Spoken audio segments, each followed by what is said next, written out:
I have a general question for you, Skip. Yeah.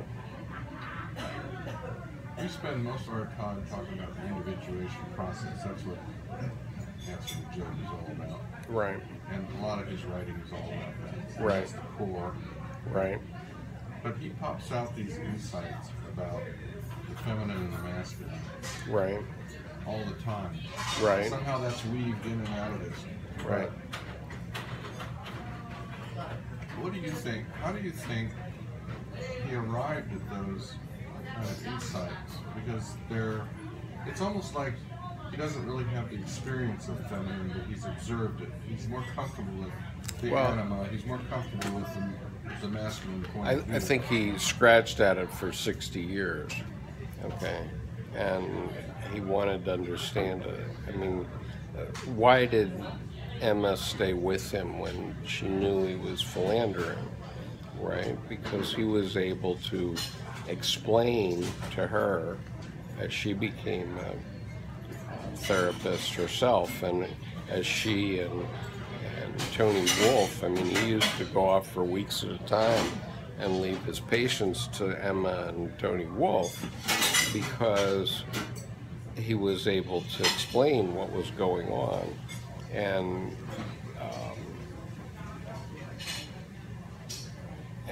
you know, we have a society that's really screwed up right now in many ways about the opposite sex, whatever it is, because we've repressed so much, okay? And but it begs the question: is the individuation process the same for a male as it is for a female? no, I wouldn't say it is. Okay. So where does he get to the heart of that? He gets to the heart of it in Psychology and Alchemy and in Mysterium Coniunctionis.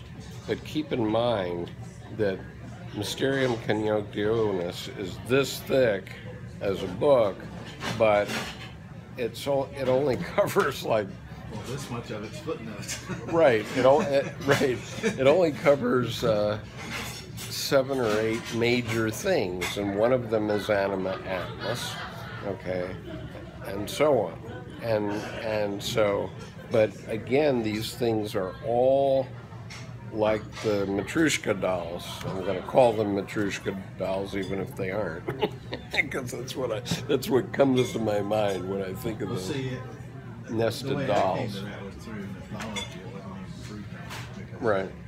I saw that there was the hero myth, but what is, Yeah, we can only handle so many heroes, but right? then there was, what was the myth for women? What was their That was individuation? Psyche. Yeah, Right. yeah, but even that's it takes Jung to understand why that is. That's the interesting thing, is it? Right. I was getting familiar with the mythologies, but it was Jung who sort of, Right, but the mythologies and any, I mean, they're so dense. For example, the painting that you showed us, Bill, 2 weeks ago. Okay, it's an extremely powerful painting. I'm sure in actual life, it's mind-boggling. Okay, I mean, even looking at it in a 8x10, it's yeah, it's on my wall. I go stand in front of it, just look at it. right. And you know, I'm sure you don't even know everything that's in there. But you know, I see dynamics in there that I don't fully understand, but I understand them. You know what I mean? I can't articulate them, but I go, yeah. There's a lot of universal truth in that painting. Yeah, I think so. Yeah. Oh, absolutely. It isn't just a particular person. Right. Yeah. But there's a dynamic in it, I think. Right, and so my point is that all these things, whether we're talking about the Bible's hyperlinks, or we're talking about a work of art, it's communicating at other levels than just the conscious mind. okay, we can take Bill's painting and go, okay, I like it, it's interesting, you know, and that's that. Okay. Or you can spend the rest of your life analyzing it. I'm sure if we turn, no, really, I mean, I'm sure if we turned Dr. Jung loose on it and he would spend 20 years, he'd probably write 5 or 6 books about it. Okay, because there's so many ideas that are nested in there. Okay, and so that's one of the reasons that you're here, and it's also one of the reasons that you were just taking me on about whether you would come anymore.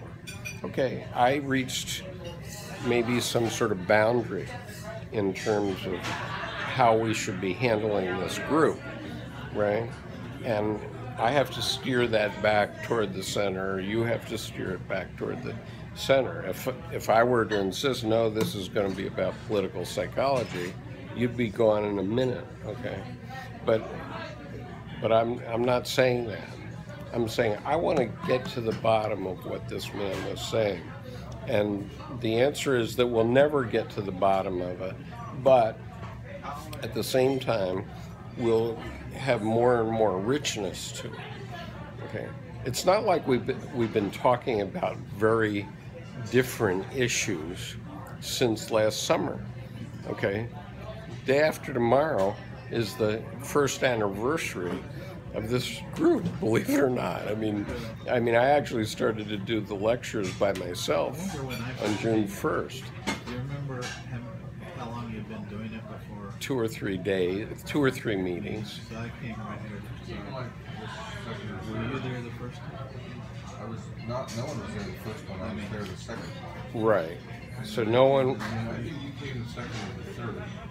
Yeah, you came to the second or third meeting where there were actually people here, right? We had 9 or 10 people. Yeah, I mean, at one point I had 11, and 5 of them were therapists. I think they were checking to see if I was practicing therapy without a license. Well, because they're all gone now. I'm not sure they appreciate the depth of the knowledge at that time. It's like we need instant answers, sort of thing. Have a feeling.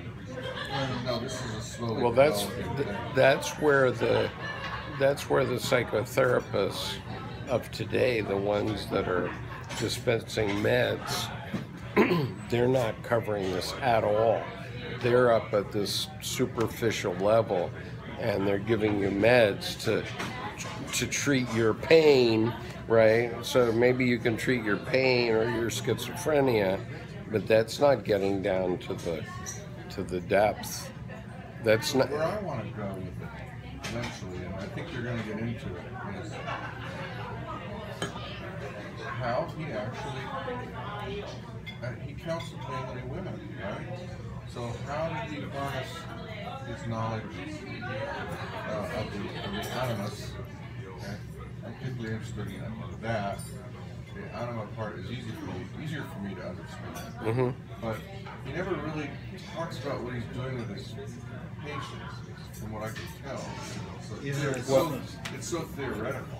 It's almost like because I think that would be the foundation of everything. It's sort of like his own personal mythology, of which he iterated out. You know. Yeah, I mean, So that and began to build. He doesn't just deal with men and women there. He also deals with the individual community, which is yeah, I mean, what your emphasis is sort of that way. well, my base interest in understanding this is I want to understand how we're influenced as community. I agree with that. Okay. However, obviously the individuation process is essential, and I would say that after 30 years of studying, since last year I finally figured out that I basically don't understand anything about what he was doing. Okay, I mean, I've learned so much myself by being involved in it. I mean, that's what happens to you if you teach a course. any course. If you teach any course at the college or graduate level, you're going to learn lots of things. I mean, how did I learn about finance? I learned it because I taught it for 2 years. That's how. Okay, it's not because I got an MBA at the University of Rochester, right? It was because I had to teach it. Because you have to articulate it. I have to articulate it, so I had to learn You it. have to interact with the student. Right. Yeah. And you have to. Seminars were my favorite. Graduate seminars were my favorite. Right. class. And so it's like going down a drain, right? we're going down to the Philosopher's Stone, right? That's what he was talking about, right? The alchemical Philosopher's Stone, the essence of what we are. Because if you understand that, okay, and you've said to me that you have had an encounter with a greater personality, and I think Bill has had that also, and I've had it, and I had it at this table on January 31st, 2017, and it's on video, right? Because Bill said, and all of a sudden, boom, I grokked something that it had elements going back 70 years, okay, to what Jackson Pollock was doing, for crying out loud, okay, and it's not that I was ever that much of a Jackson Pollock fan, right? I am now, okay, because of that encounter, I get it, right? I get it. I grokked it at that time, and I mean, I sort of grokked it when I went to the museum, right? And all of a sudden I burst into tears and I said, man, there's something here. I don't know what it is, but there's something, right? And so I knew he was an important artist, and I'm fascinated by the movie Pollock, by the way, that Ed Harris spent 10 years getting that movie produced because he thought it was important. And he obviously had some experience himself. And the same with Frida. Yeah, the movie Frida.